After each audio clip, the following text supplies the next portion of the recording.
आमतौर पर माना जाता है कि सपा की रणनीति MY समीकरण को साधने की रही है, लेकिन विधानसभा चुनाव के बाद उसने अपनी स्ट्रेटजी में बहुत बदलाव किया। निकाय चुनाव से पहले और निकाय चुनाव के बाद भी दलित और OBC वोटर्स को साधने की कोशिश सपा लगातार करती रही है।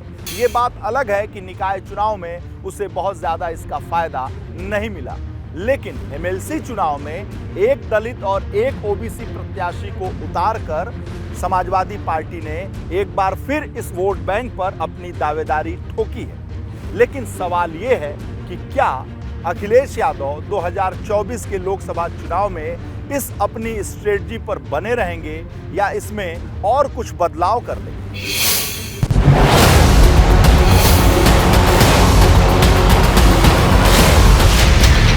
बैठकों का दौर है, 2024 के महामुकाबले का शोर है और दलित OBC वोट बैंक की घेराबंदी पर जोर है। सरकार उन्हीं से बनी है। आपको याद होगा विधानसभा में क्या था, अगर पिछड़े दलित अगर ढाल न बने तो भारतीय जनता पार्टी का सफाया हो जाएगा, पता नहीं लगेगा। अखिलेश यादव का ये बयान इस बात का संकेत है कि समाजवादी पार्टी का फोकस सॉफ्ट हिंदुत्व से कहीं ज्यादा दलित और OBC वर्ग को साधने पर है, जिसकी एक तस्वीर विधान परिषद चुनाव में भी दिखी थी। विधान परिषद चुनाव की दोनों सीटों पर हार तय होने के बावजूद सपा ने दलित वर्ग से रामकरण निर्मल और OBC समाज से आने वाले रामजतन राजभर को मैदान में उतारा और अब सपा 2024 की तैयारियों में जुटी है तो भर्तियों में आरक्षण के बहाने संदेश दलित और OBC मोर्चाबंदी का ही है। देखिए, पिछड़े और अति पिछड़ों का सम्मान और उनको आगे बढ़ाने का काम सदैव समाजवादी पार्टी ने किया है और आज भारतीय जनता पार्टी की सरकार जिस तरीके से आरक्षण को खत्म करके इनको इनका हक ना मिले, इनको पीछे करना चाहती है और समाजवादी पार्टी सदैव जो है जातीय जनगणना के पक्ष में रही है और जातीय जनगणना की आवाज़ समाजवादी पार्टी ने सदैव उठाने का काम किया है और आज भी समाजवादी पार्टी चाहती है कि जातीय जनगणना हो जिससे लोगों को उनका हक मिल सके, जो जितनी भागीदारी जिसकी हो उस हिसाब से उनको हक उसका मिल जाए।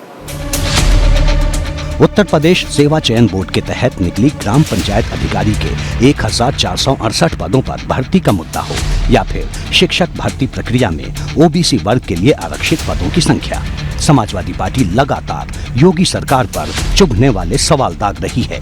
दावा है कि भाजपा सरकार आरक्षण को खत्म करना चाहती है। जिस तरीके से आज वर्तमान में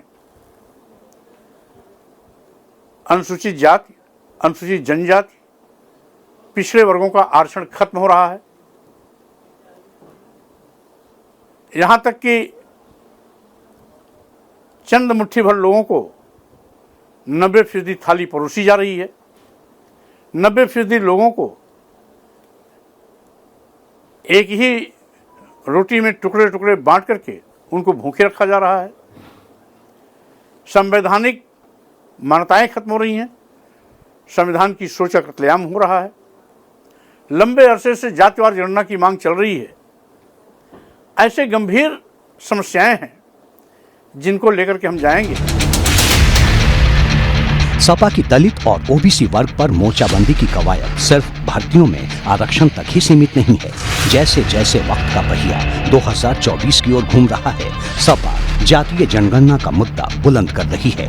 हालांकि सपा के सामने मुश्किल ये है कि जातीय जनगणना पर अब कांग्रेस ने भी आवाज बुलंद कर दी है।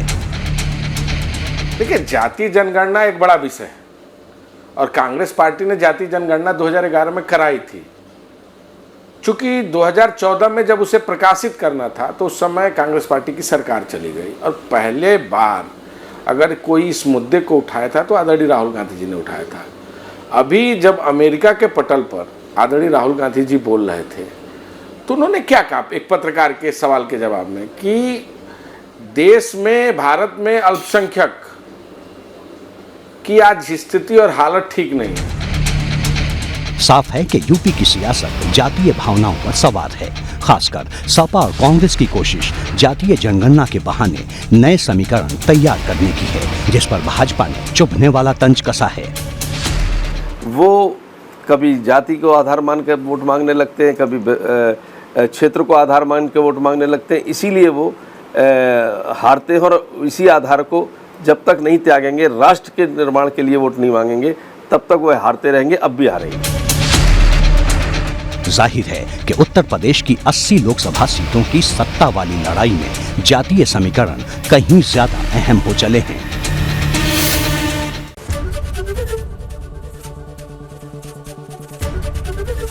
एबीपी गंगा, खबर आपकी, जुबान आपकी।